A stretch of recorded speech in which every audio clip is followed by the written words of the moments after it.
Cette édition de décryptage reçoit Didier Kensoen, directeur général de Kribi Multipurpose Terminal, en marge des travaux des comités techniques de l'Association de gestion des ports de l'Afrique de l'Ouest et du Centre, tenu du 19 au 21 juin 2024 à Kribi au Cameroun. Avec lui, nous discutons des conditions d'opérationnalisation optimale du terminal à conteneurs. Monsieur le directeur général, bienvenue sur Africa 24. Les réunions 2024 des comités techniques de l'Association de gestion des ports de l'Afrique de l'Ouest et du Centre ont abordé la problématique de la disponibilité électrique dans les ports. L'approvisionnement en énergie électrique est-elle également un défi pour le terminal multifonctionnel du port de Kribi que vous gérez? Actuellement à Kribi, ce n'est pas vraiment un problème puisque nous n'avons que des grues de quai qui fonctionnent à l'énergie électrique. Mais il est vrai que dans la plupart de nos terminaux du groupe, la tendance est au basculement vers des énergies électriques plutôt qu'énergies fossiles, disons. Les équipements moteurs thermiques sont petit à petit remplacés par des équipements à moteur électrique. Donc le problème va se poser plus fortement dans un avenir assez proche de passer vers l'électricité et donc un besoin en énergie électrique beaucoup plus important. Le port de Kribi a débuté ses opérations commerciales en mars 2018. KMT a signé le contrat de concession pour la gestion du terminal multifonctionnel du port en juillet 2020. Comment appréciez-vous les 4 premières années de gestion du terminal ? Comme vous venez de le dire, on a débuté en octobre 2020, notre première opération de navire. C'était en pleine pandémie, donc on a beaucoup souffert dans les 2 premières années d'activité des conséquences de la pandémie. Et puis sont venues s'ajouter les conséquences de la guerre en Ukraine.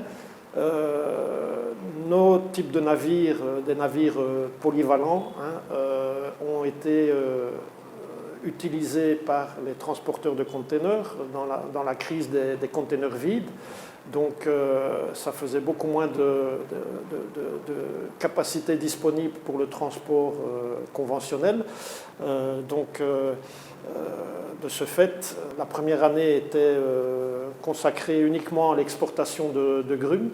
Et puis la deuxième année, on a commencé à pouvoir importer des gros tonnages, principalement pour le clinker, ce qui nous a relancé sur le marché. Mais c'est beaucoup plus compliqué que le marché des containers, évidemment, parce qu'il s'agit de faire venir des navires avec 10 000, 30 000 tonnes de riz.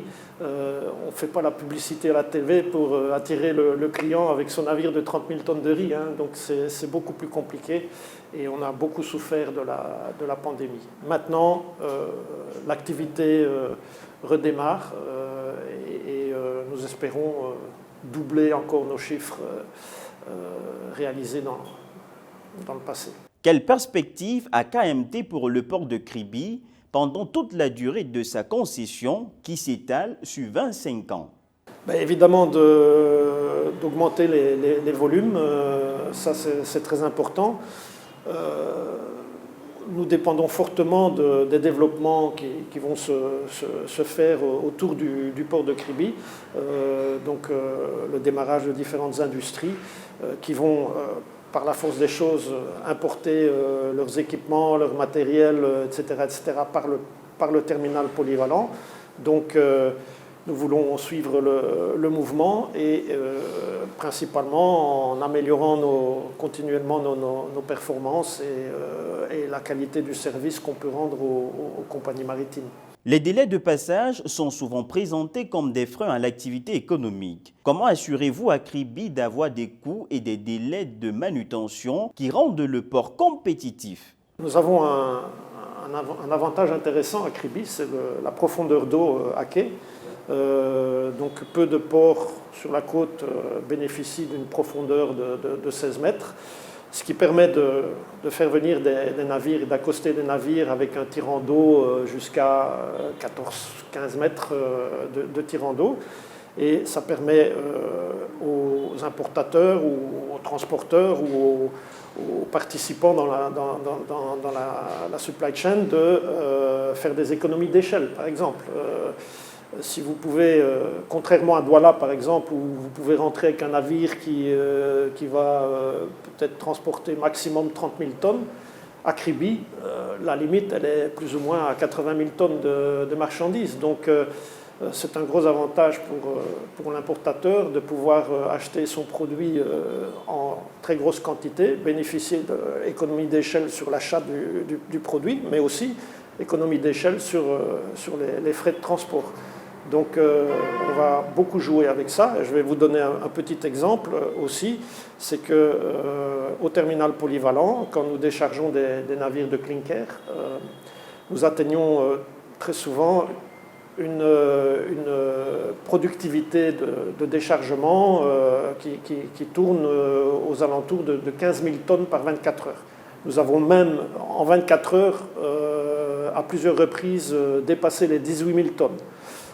Ce qui veut dire que très souvent les navires arrivent pleins à Kribi avec 60 000 tonnes de cargaison. Ils déchargent 30 000 tonnes à Kribi et puis ils vont décharger les 30 000 tonnes restantes à Douala. Si on compare la productivité du terminal polyvalent de Kribi, le navire va rester, on va décharger les 30 000 tonnes en moins de 2 jours, hein, moins de 2 jours, donc c'est vraiment extrêmement rapide. Et par contre, le même navire qui va aller décharger les 30 000 tonnes restantes à Douala va rester là-bas 6, 7, 8 jours. Donc c'est un avantage important pour tous les participants à la chaîne de transport, parce qu'un navire qui reste à quai pendant plusieurs jours, ça coûte très cher. De même, s'il doit rester à l'ancre pendant plusieurs jours avant d'accoster, donc ça permet d'éviter des surcoûts de surestarie et ce genre de coûts. Kribi Multipurpose Terminal est une filiale de la société de gestion portuaire mondiale International Container Terminal Services. D'après vous, quel avantage comparatif présente le port de Kribi par rapport à d'autres ports de la sous-région et africains de même nature? L'avantage principal, c'est la profondeur d'eau. Ça permet vraiment d'offrir des très bons services. Et nous allons évidemment beaucoup utiliser cet avantage. Voilà. Ça permet aussi éventuellement à certains transporteurs de venir alléger à Kribi avant d'aller dans des ports où la capacité du navire est limitée par les questions de tirant d'eau.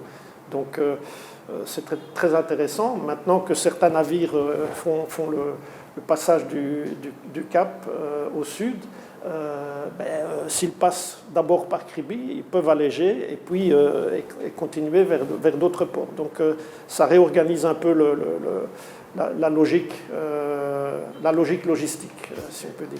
Merci Didier Kensoen, directeur général de Kribi Multipurpose Terminal, d'avoir répondu aux questions d'Africa 24.